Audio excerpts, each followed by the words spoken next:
Après que la mort de Jésus-Christ a accompli la loi, le Nouveau Testament n'ordonne nulle part, ni même ne recommande que les chrétiens se soumettent à un système de dîmes légaliste.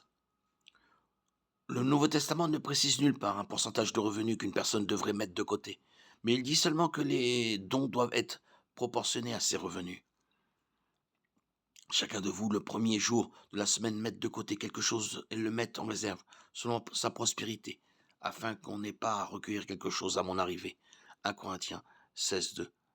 Certains membres de l'Église chrétienne ont pris le chiffre de 10% de la dîme de l'Ancien Testament et l'ont appliqué comme un minimum recommandé pour les chrétiens dans leurs dons.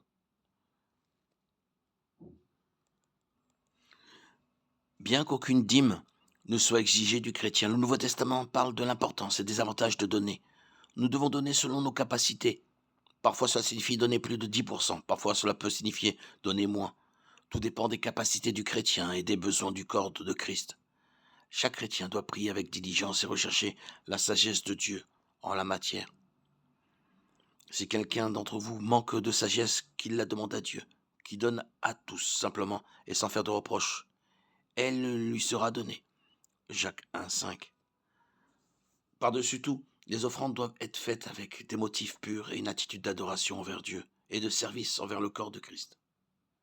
Que chacun donne selon sa résolution, sans regret ni contrainte, car Dieu aime celui qui donne avec joie. 2 Corinthiens 9,7.